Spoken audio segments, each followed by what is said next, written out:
안녕하세요. 한자천재 유쌤입니다.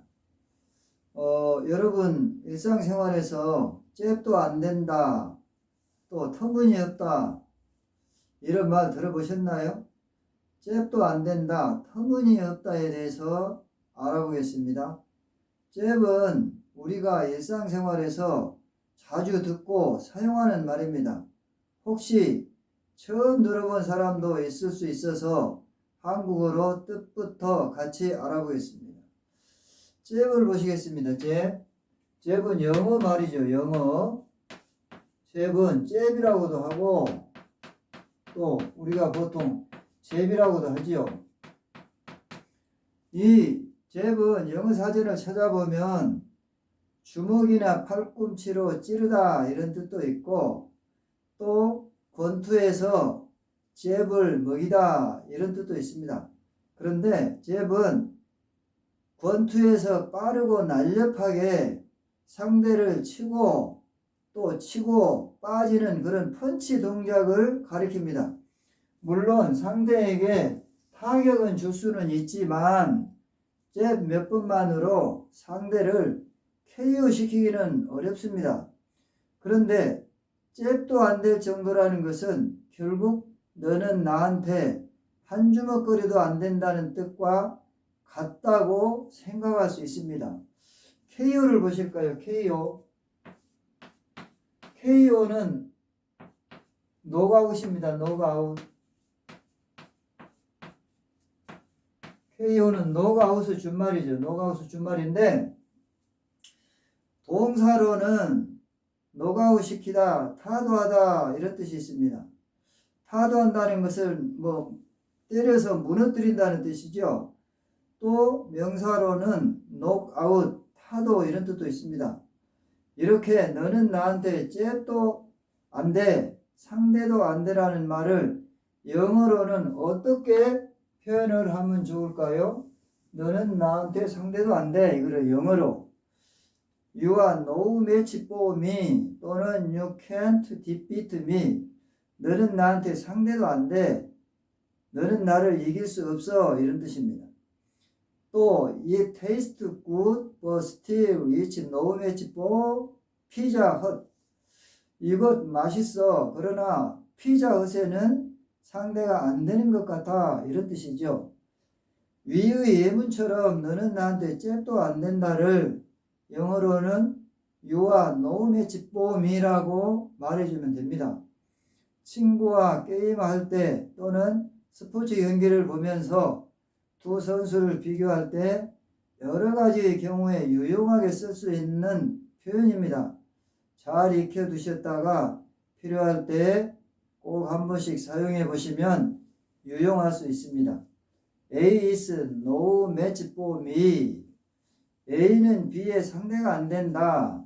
또 같은 뜻의 영어로는 A is not as good or strong as B. A는 B만큼 좋거나 강하지 않다. 이런 뜻입니다. 이번에는 터무니없다의 뜻과 어원에 대해서 알아보겠습니다. 일상생활에서 뭔가 말이 안 되는 상황을 터무니없다고 말합니다. 그렇다면 터무니는 무슨 뜻일까요? 터무니없다의 뜻과 어원에 대해서 알아보겠습니다. 터무니를 국어사전에서 찾아보면 두 가지 뜻이 있습니다. 터무니.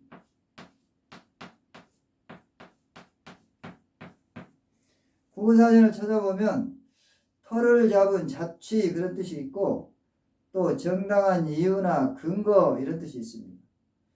우리가 보통 집이나 건물을 지었거나 지을 자리를 터라고 합니다.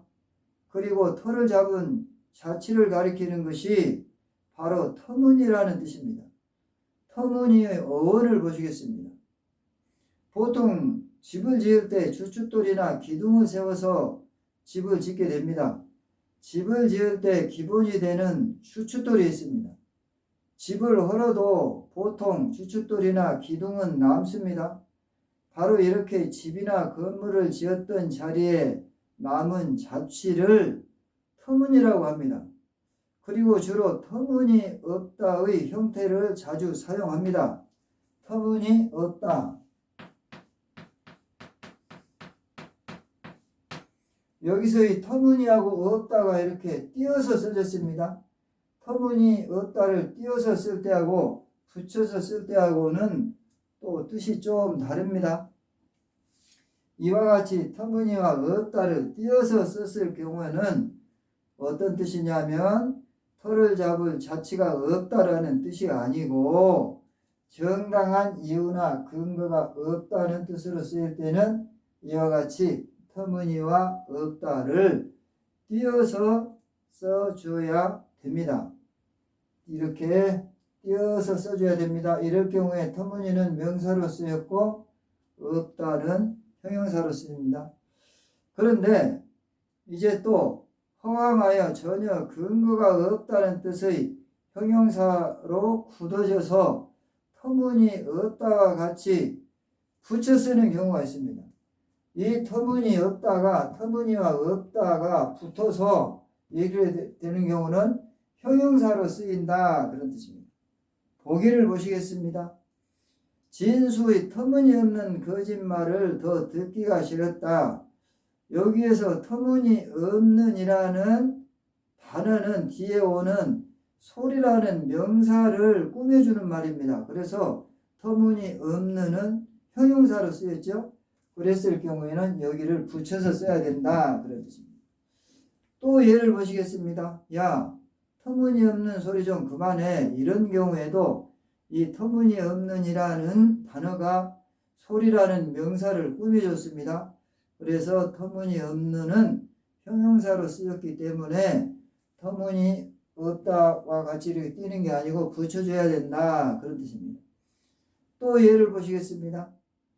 영희는 터무니없는 억지를 부렸다. 여기에서도 마찬가지입니다.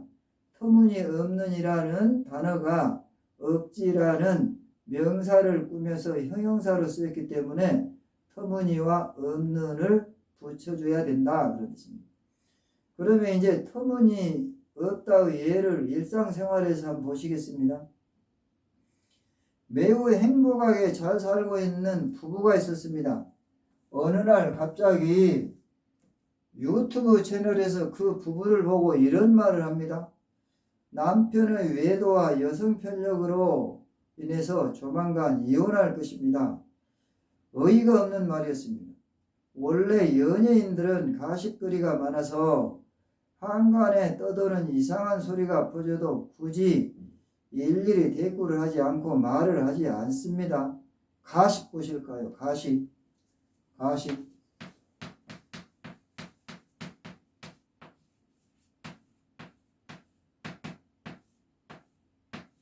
가십은 신문이나 잡지 등에서 유명 인사들이 사생활을 흥미 위주로 다룬 기사를 뜻합니다. 점차 그 소문이 조회수가 급격히 늘어나는 것을 보고 그 부부는 바로 잡아야겠다고 생각하고 바로 입장을 밝힙니다. 구독을 꾹 눌러주시기 바랍니다. 우리의 터무니없는 이혼설로 인하여 머리가 아프다. 즉 여기서 터무니없다는 것은 허황되어서 전혀 뒷받침할 만한 근거가 없다는 뜻입니다. 허황하다의 뜻을 보실까요? 허황하다.